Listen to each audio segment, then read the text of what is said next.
हाय दोस्तों, नमस्कार। मैं डॉक्टर मनोज कुमार शर्मा। दोस्तों, अब नवरात्रि का अंतिम पड़ाव आ चुका है।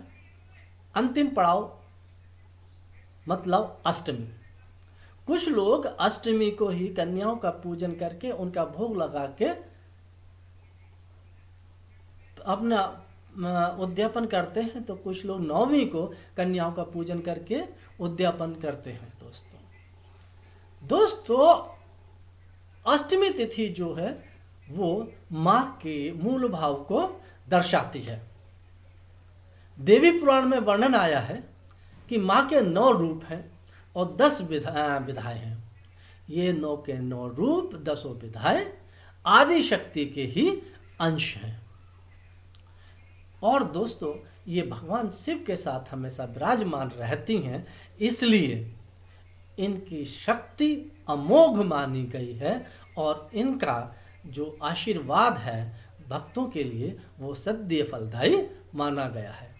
और यह भी माना गया है कि जो भक्त माता की पूजा करते हैं, माता की अर्चना करते हैं, वो उन्हें माँ का आशीर्वाद प्राप्त होता है, उनके सारे कष्ट दूर हो जाते हैं, उनकी समस्त नकारात्मक शक्तियाँ खत्म हो जाती हैं और वह अक्षय पुण्य के भागी बनते हैं। दोस्तों, एक जगह शिव महापुराण में वर्णन आया है कि महागौरी को अपनी 8 वर्ष की आयु में अपने पूर्व जन्म का आभास हो गया था। यहाँ पे एक छोटी सी कथा मैं पूर्व जन्म की आपको सुना दूं। पूर्व जन्म में महागौरा माता सती मैया का स्वरूप थी। सती मैया राजा दक्ष की पुत्री थी और भगवान शिव की अर्धांगिनी थी पूर्व जन्म में। एक बार राजा दक्ष ने एक विशाल यज्ञ का आयोजन किया जिसमें समस्त देवी देवताओं को उस यज्ञ में आमंत्रित किया और उसमें उनका भाग निश्चित किया, केवल एक भगवान शिव को छोड़कर। चूंकि आमंत्रण नहीं आया था, इसके बावजूद भी माता सती ने भगवान शिव से प्रार्थना की कि उनके पिता के यहाँ आयोजन है, कृपया आयोजन में शामिल हों। भगवान शिव ने कहा कि जब तक हमें आमंत्रण नहीं मिला तब तक हम किसी भी आयोजन में नहीं जाएंगे और आप भी ना जाएं तो उचित होगा। लेकिन पिता के घर इतना बड़ा आयोजन, पुत्री के मन में कुछ लालच भी आया, कुछ अभिलाषा भी जागृत हुई। उन्होंने सोचा इसी आयोजन के बहाने माँ बहनों से भी मिल लूँगी, सभी लोगों से मिल लूँगी, और भी मेहमान आए होंगे उन सब से मिल मिला के मैं चली जाऊँगी। जब ऐसी इच्छा माँ सती के हृदय में जागृत हुई तो दोस्तों, भगवान शिव ने सती मैया को जाने की आज्ञा दे दी।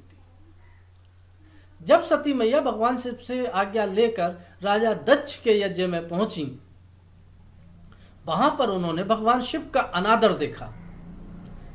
समस्त देवी देवताओं को वहां पर उपस्थित देखा। सभी देवी देवताओं के भाग को ग्रहण करते हुए उन्होंने जब देखा तो माता सती को बहुत ज़्यादा ग्लानि हुई और उन्होंने कहा कि मैंने भगवान शिव का कहना ना मानकर बहुत बड़ी भूल की है और मैं इस अपराध की भागी हूँ। ये सोचते हुए उन्होंने राजा दक्ष के यज्ञ में ही अपने आप की आहुति दे दी, अपना आत्मदाह कर लिया। ये फिर राजा हेमवान के यहाँ जन्म लिया माँ सती ने। इसका आभास उन्हें 8 वर्ष की आयु में हो चुका था और इसी 8 वर्ष की आयु में ही माँ गौरा ने भगवान शिव को अपना पति मान लिया था और भगवान शिव को प्राप्त करने के लिए महागौरा ने तपस्या प्रारंभ कर दी। प्रारंभ में माता ने कंद मूल फूल पत्ती खाकर अपनी तपस्या को जारी रखा, लेकिन बाद में माता ने ये कंद मूल फल फूल सब कुछ छोड़ दिया, केवल वायु का ही आहार करने लगी। इतनी कठोर तपस्या देखकर भगवान शिव का मन प्रसन्न हुआ और उन्होंने माँ गौरा को आशीर्वाद दिया और माँ गौरा से उन्होंने कहा कि आप गंगा में स्नान कर लें। चूंकि कठिन तप के कारण माता का शरीर बहुत ज्यादा जीर्ण हो चुका था, बहुत ज्यादा कमजोर हो चुका था और रंग भी उनका काला पड़ गया था। तो दोस्तों, जब माँ गंगा स्नान करने पहुंची गंगा में, तो जो उनका श्याम वर्ण था वो उनसे अलग हो गया, वो एक नए रूप में प्रकट हुआ। उस रूप को कहा गया कुमुदनी और दूसरे रूप को कहा गया महागौरा। महागौरा को भगवान शिव ने स्वीकार किया, उनसे शादी करी, माँ गौरा उनके साथ विराजमान हुई। ये तो मैंने माँ गौरा की आपको एक कथा सुनाई। इस प्रकार के अन्यत्र विवरण अन्य पुराणों में मिलते ही रहते हैं। अब मैं आपको माँ के स्वरूप के बारे में बताता हूँ। बड़ा ही मनोहर, बड़ा ही देदीप्यमान रूप है माँ गौरा का। मित्रों, देवी भागवत पुराण के अनुसार महागौरी का वर्ण रूप से गौर यानी कि श्वेत या सफेद था। इनके वस्त्र भी सफेद थे। इनके जितने आभूषण हैं वो सब सफेद रंग के हैं। दोस्तों, माँ का वाहन वृषभ है। वृषभ अर्थात बैल, जो कि भगवान शिव का भी वाहन है दोस्तों। और चूंकि दोस्तों जो एक स्वरूप में आपको बताऊंगा, इसका माँ गौरा को माँ शिवा के भी नाम से जाना जाता है। इसका अभी जब मैं इनके पूरा वर्णन बताऊंगा तो उसका आपको अर्थ पता चलेगा।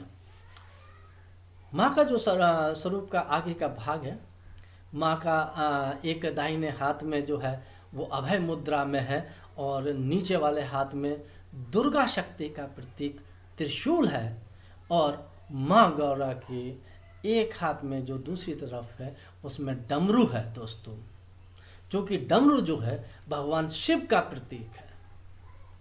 इसलिए माँ गौरा को देवी शिवा के नाम से भी जाना जाता है दोस्तों।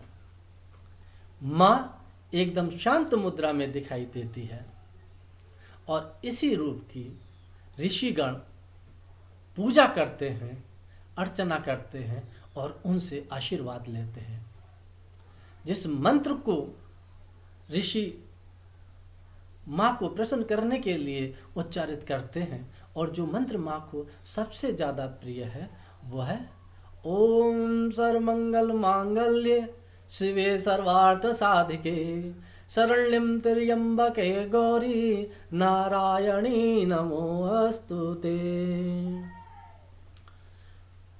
इसके साथ दोस्तों, जब हम पूजा पाठ